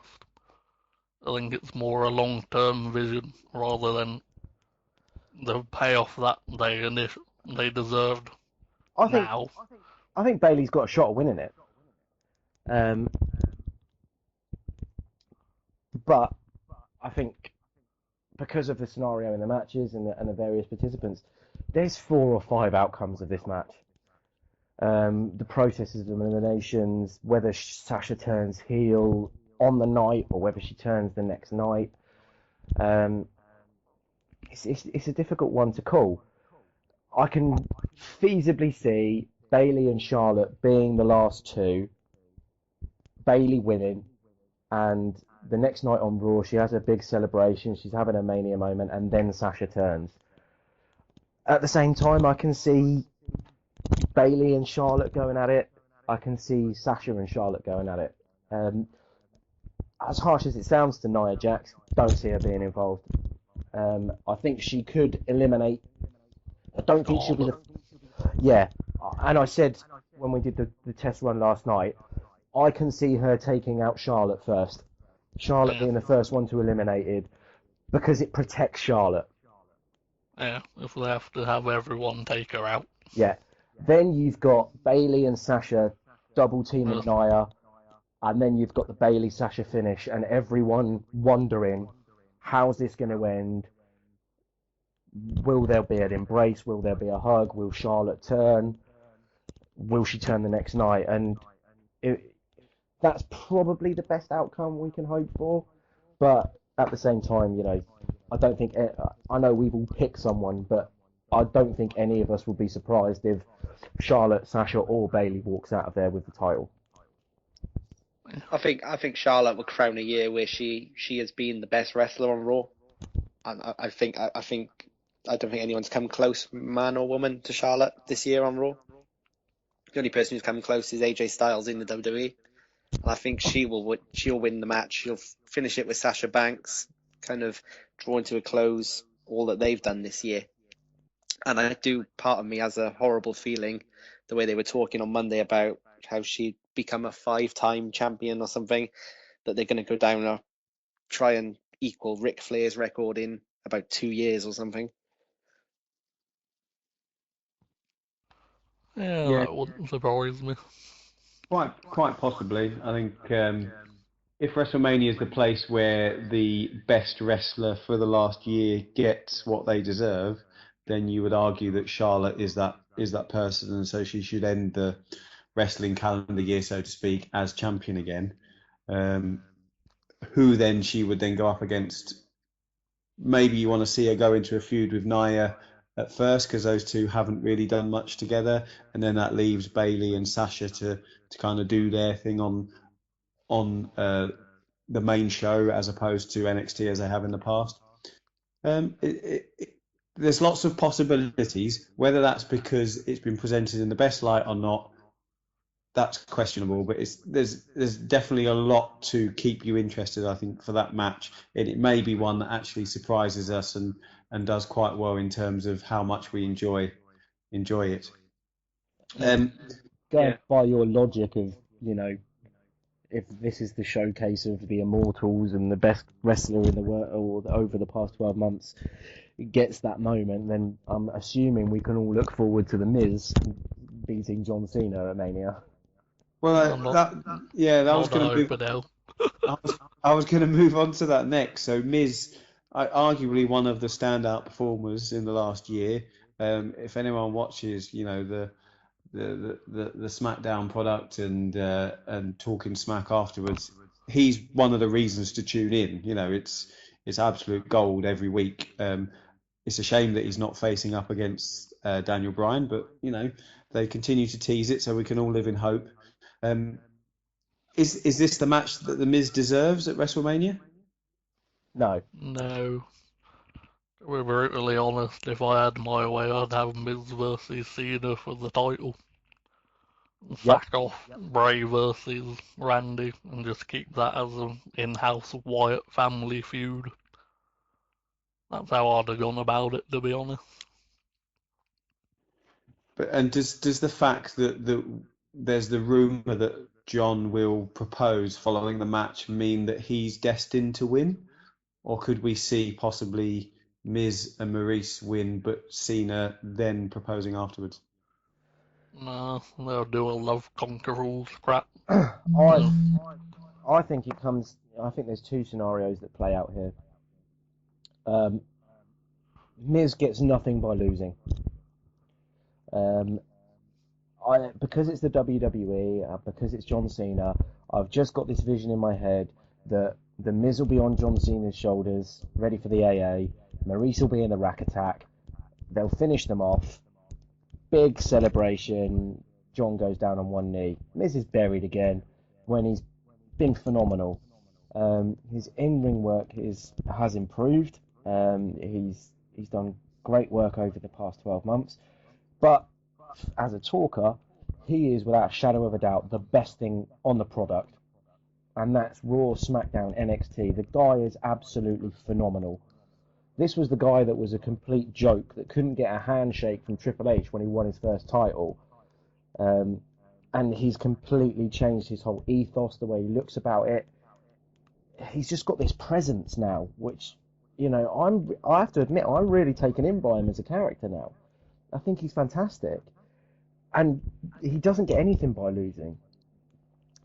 From a sensible booking perspective, I think if the proposal thing is legit, I think if Cena loses, he can get down on one knee and go, I might have lost the match, but I've got this. And him and Nikki have their little show off. He's going away to make movies. He doesn't benefit from winning. There's nothing he gets out of this feud. He's still John Cena. He's still the 16-time champ. He is the best thing that has happened in the WWE over the last 10 years.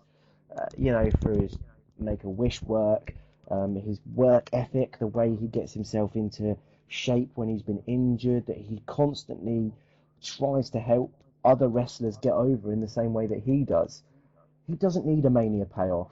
He's had them. Let Miz have his moment. He deserves it far more than John Cena does. Yeah, I'd agree with that. That being said, I think Al Roker is there just to be a news guy for when he proposes. He's a special guest announcer or some crap like that, isn't he? Who the hell is Al Roker? He is an NBC guy, news presenter, some stupid thing like that. Yeah, that's what this match is. This match is to get WrestleMania in the news. If John Cena's doing the proposal at the end, it's like then Piers Morgan turning yeah. up at a WWE UK event just to oversee, like, Will Ospreay proposing to his girlfriend. Exactly. It's the match. It's the match that's going to get the pictures on TMZ. They're going to get they're going to get on the talk shows, and in that respect, I guess Miz does get something out of the match. In that it'll be the talking point. It'll be the one that gets mainstream exposure. If he wins or if he loses. Either way, I think it's the wrestling equivalent of a photo op. Again, it depends on what they do. If Cena wins and he goes on ESPN and NBC and the Ellen Show and he's hosting Saturday Night Live in a couple of weeks, Miz is just going to be the guy that jobbed to Cena at WrestleMania. So, but I think it's in everyone's interest, WWE fans, WWE, Cena, Miz, absolutely everyone's interest that Cena becomes a bigger star as he can. And if proposing to his girlfriend at WrestleMania, after beating Miz is how he does that, then it can only be beneficial, because what this WrestleMania lacks is star power. It doesn't have The Rock on it. I think The Rock Cena was the last time that WrestleMania got real mainstream exposure. I think WrestleMania is getting bigger and bigger in the wrestling world, and like you said at the start of the show, you've got all these satellite shows going on around it. But I think it's just very big within wrestling now. It's lacking something in the mainstream, and this sort of stunt is going to be what gets it back there. But again, I disagree to a point, because the WWE are getting a lot of exposure. They're on ESPN. They still do the segments with the coach. They get mainstream exposure from having Brock Lesnar, for God's sake. For me, from a protecting the product and the brand and how it goes forward, everything screams Miz win.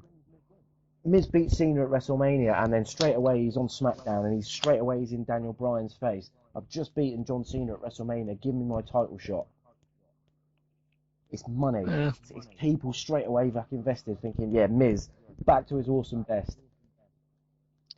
Yeah, with wrestling logic, if wrestling logic dictates, I completely agree with you, and it makes sense. But in terms of what I think they're aiming to do with this match, it's got nothing to do with wrestling.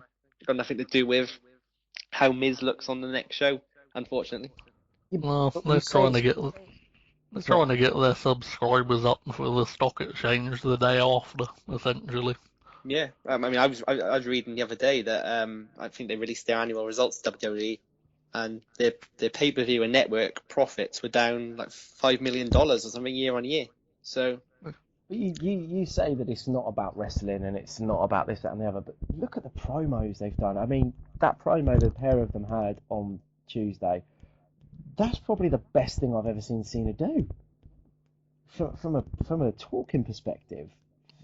But, from before, go way back when, he was this Doctor of Thugonomics character. That everything they've done is so personal. It's nitpicking. It's taking shots at them. It's breaking kayfabe. It's breaking that fourth wall. This can't be about business. This has to be personal. Regardless of whatever comes out at the end of the match, if Cena proposes and gets his mainstream exposure that way, this match is pure and utter hatred. The women, they're there because it makes it slightly more interesting. Nikki Bella, she's probably going to retire as well. Her neck injuries have been well documented. Maurice isn't really a wrestler, so they're not really there. This is telling a story between Cena and Miz about their history, about their past, about the way Cena's talked about people like The Rock, yet he's going off and doing the same thing. He has essentially become Rock Jr. Yeah, and I'm sorry, John Cena is not going to be the next Rock. He hasn't got the charisma that The Rock has got. He doesn't have the connection with the fans that The Rock has. Even now, when he's barely on television, when he's barely making appearances, when he returns, he still gets that John Cena sucks chanted at his entrance, and let's go Cena sucks chants going across the arena. He's never going to lose that tag. He hasn't had the massive pop for his return since his Rumble entrance when he came back from his injury at 30. But even that, Paul, you go back and you listen to that. Yeah, that initial reaction is huge.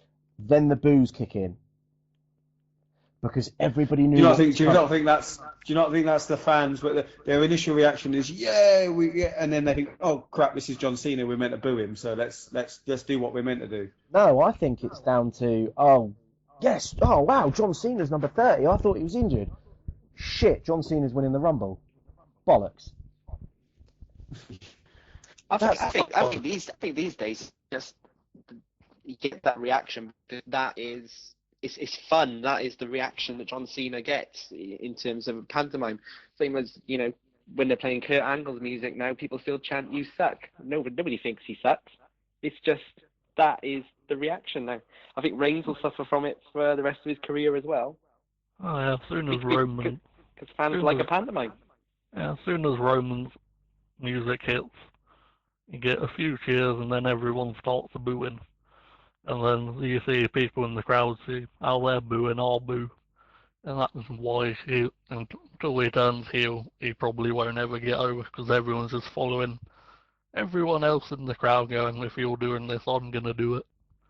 To be honest, though, the fan reaction video of when Reigns entered at number 30 at the Rumble was brilliant.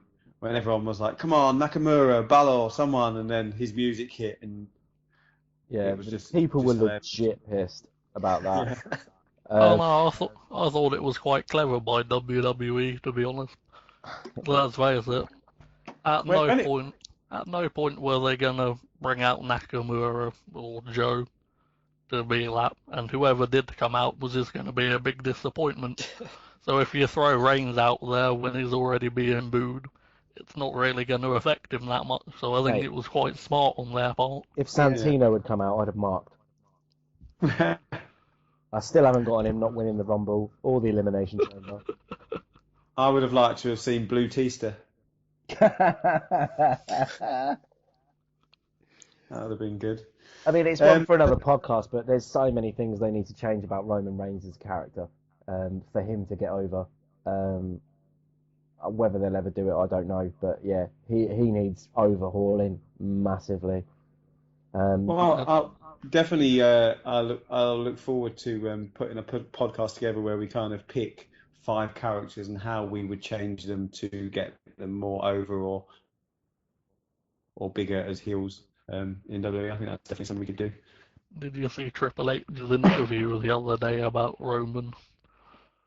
Well, a journalist asked him about why haven't they turned him heel, and his reply was, well, isn't he already heel anyway? That's why 70% of fans boo him, just because we're doing it in a different way to what people are used to, doesn't mean that he's not a heel.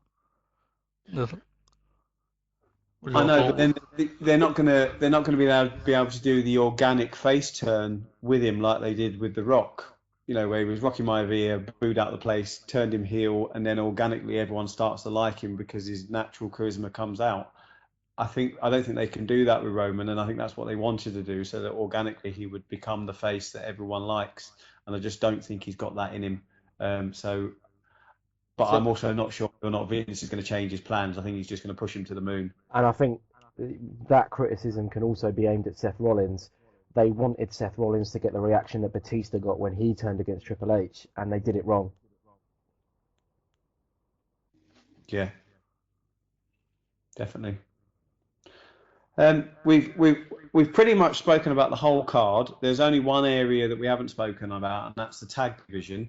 There isn't a SmackDown tag match on Mania. They're in the Andre the Giant Battle Royal. There is a tag championship match for Raw, the ladder match, triple threat. But all the conversation doesn't really seem to be about that match. It's more around who could potentially be a late addition to that match. Quick question for the 3 of you: do we see the Hardy Boys back in the WWE? No. Well, the Hardy Boys coming back. I don't believe that. Currently they're in the Ring of Honor Tag Champions, but they're in Orlando doing Supercard of Honor in the ladder match, funnily enough, against the Young Bucks. But it seems a very strange late change to the match. Yeah. To add a ladder. Unless they're just trying to tease the fans, that it's deliberately to try and make us think that the Hardy Boys or Broken Matt Hardy and Brother Nero are coming. Yeah, it's like all the tweets they've been doing that they keep bolding Broken and Wonderful, just teasing away at them. People forget that the WWE have previous for messing with the fans, and I'm split. I'd mark out. I wouldn't be surprised, but I also wouldn't be surprised if they're just playing everyone. I think the ladder match is because they want a spot fest. Yeah, well, they're missing the Money in the Bank match for this year, really, aren't they? There's normally always one, isn't there? There's normally either the Money in the Bank or there's like an intercontinental match. I think we've had in the past, which was a ladder match. Yeah, so they haven't got anything to fill that place, especially if Shane and AJ is just going to be a normal match. Yeah, well, until he jumps off the roller coaster. I'm just worried for Enzo in that. I'm just worried for Enzo in that match though, because he just seems like the one that's going to be thrown around the most.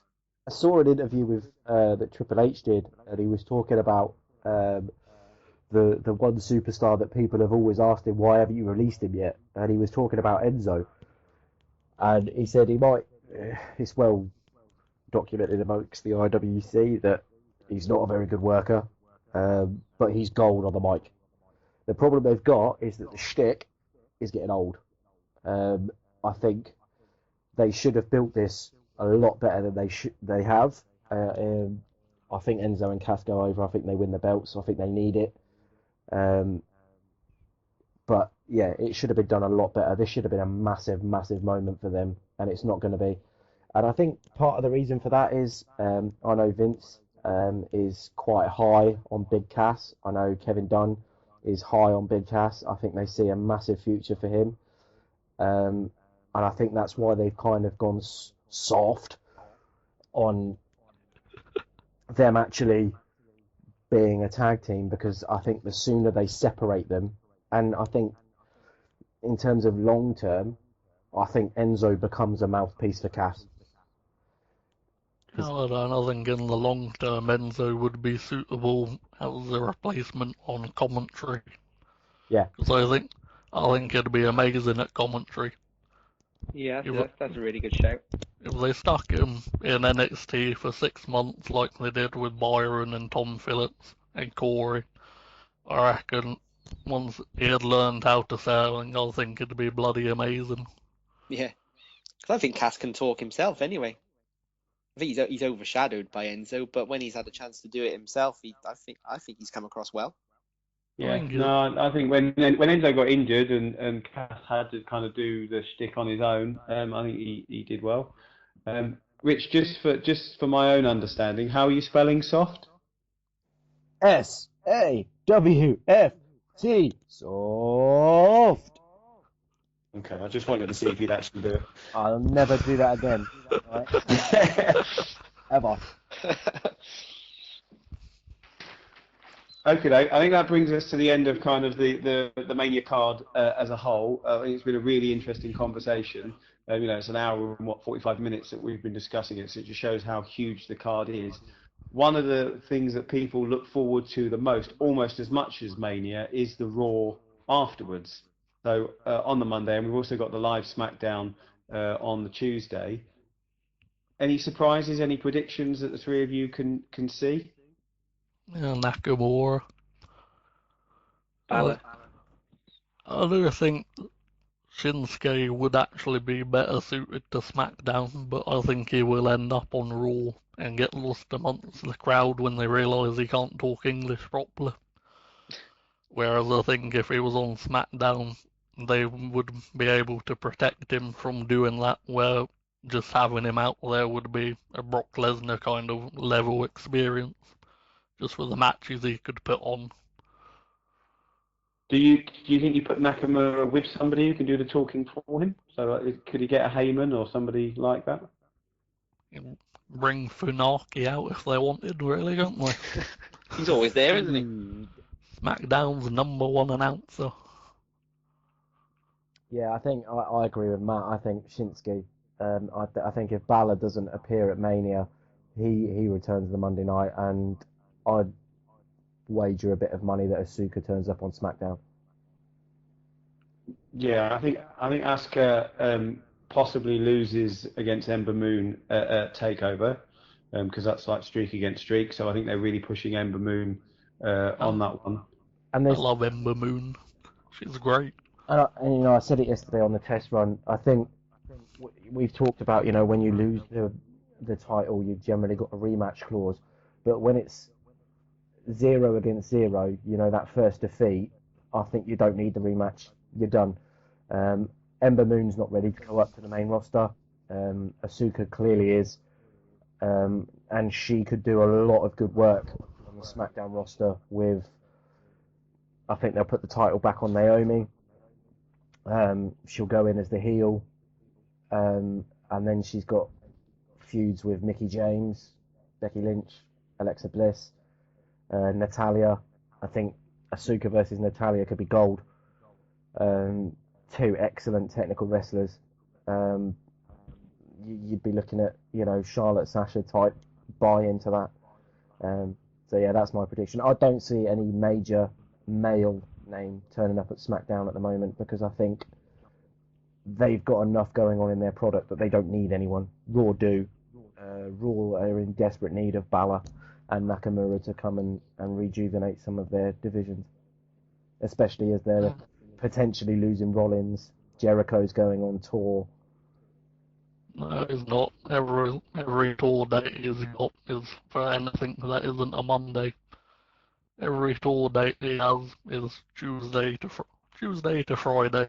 Every Monday is clear. Really? Who's Yeah, that? Jericho. So Every you got the Monday. weekend to fly back and Monday to do the show. Well, Yeah. no. His tour ends in June, so I'll call it. He's drafted to SmackDown. It Would wouldn't make surprise me. would make sense if AJ goes to Raw because you wouldn't do AJ Jericho again. No, but I will say that based on our conversations tonight, if Nakamura doesn't come in as the late replacement for Shane, I'm going to be genuinely annoyed now. Yeah.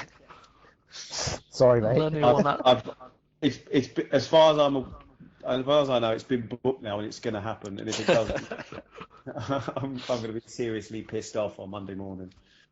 has that quick question? Has anyone figured out why they stripped Naomi of the title since she came back the week after the 30-day rule? I think I can't quite put my finger on what that could have been. she was I legit still, injured. Bits and pieces that I've read on the internet, she was injured. She's healed quicker than they thought. It wasn't as serious as they first thought. I think they jumped the gun. And that's why she's come back and she's been put in the Mania match. you know, And yeah, if you're gonna do that, wouldn't you wait until WrestleMania night where it's actually in her hometown? yeah, but then she gets a Mania moment now, doesn't she? Which no one thought she was going to get. So it adds a bit of interest to the pre-show. Yeah, that's fair enough. It Yeah. still seemed a very odd decision at the time. I thought they'd give it a week or so to see what the doctor said, but it was like, no, this is your title gone. Move on. They have done that recently though. They don't seem to wait as long. They kind of make the decision straight away, don't they? And on the next available opportunity, the champion drops it because it obviously happened with Balor and a few other people that they don't give them the opportunity to see if they're going to recover a bit quicker. They just say, right, next draw or next SmackDown, we will relinquish the title and then you can go away and you can heal and then come back when you're ready. You know, it's 30 days out of WrestleMania. You can't take risks. No, From a no. storyline booking perspective, and without being disrespectful, it is just the SmackDown Ladies title, so they can take that chance. I don't think we would have seen it if it was Goldberg versus Lesnar or Owens versus Jericho. I think they'd have worked her or an angle would have been brought in. I think it was just, look, we can't take the risk. Relinquish the title if you get fit and it's not as serious as you first thought, then you're back in for the Mania match, and you'll probably win the title in your hometown. And I quite like Naomi. I think it's quite a good little gimmick. It's got the fans behind her.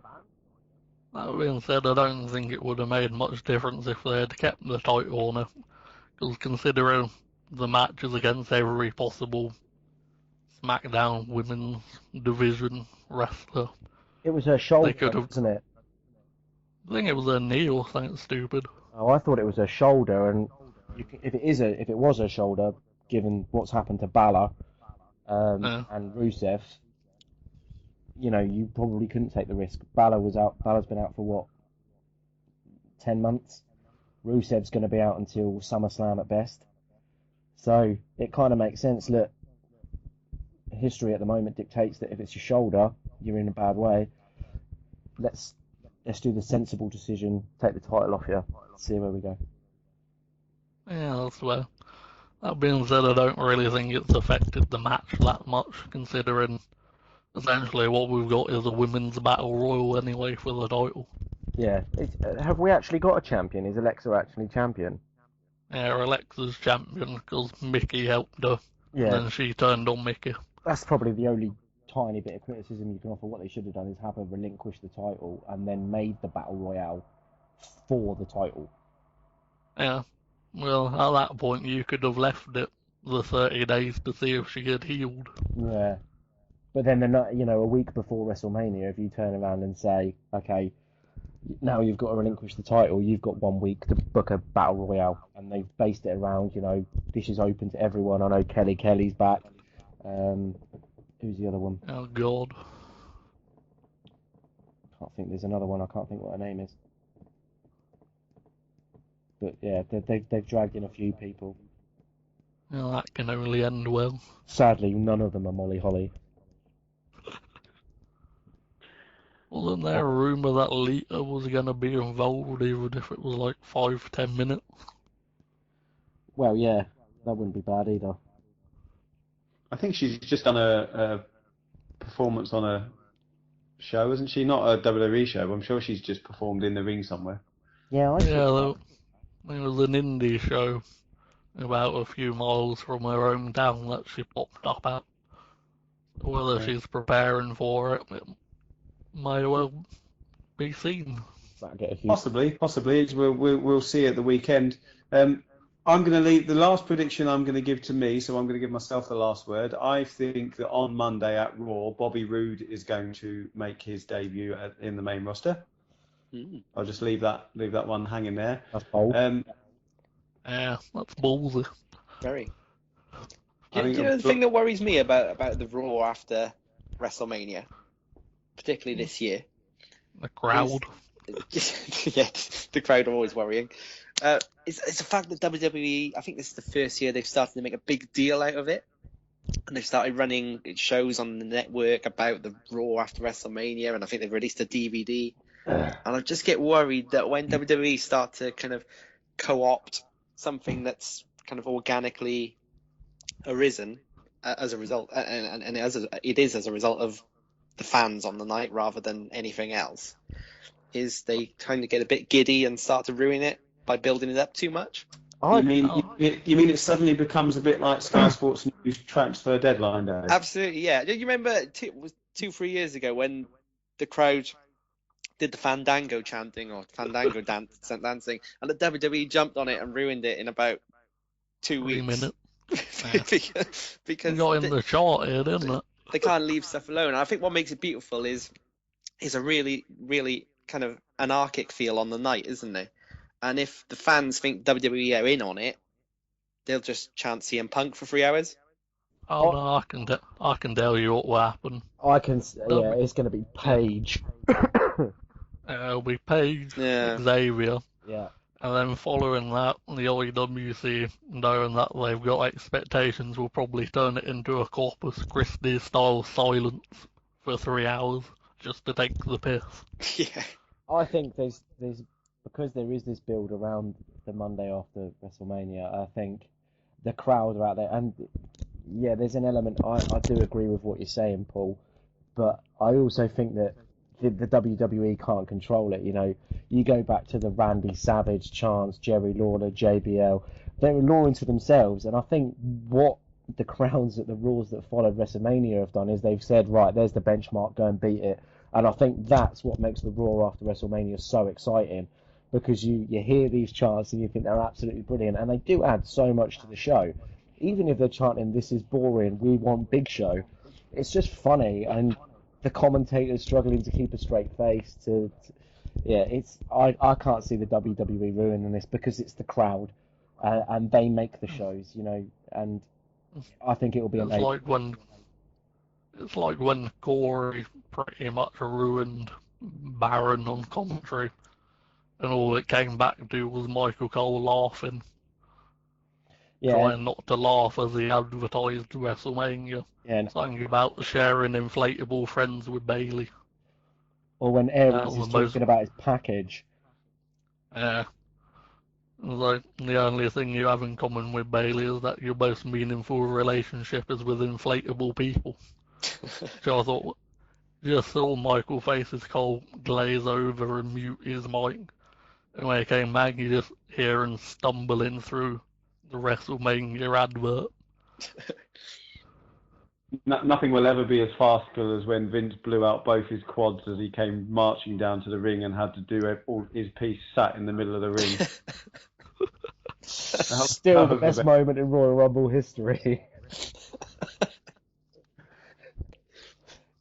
Right, on that note, I think it's been great to chat to the three of you. I think it's been a really interesting conversation. It shows that there's a lot of excitement around WrestleMania and what WWE will bring in the future, and I'm sure we will all be avid viewers as we have been for years and years to now.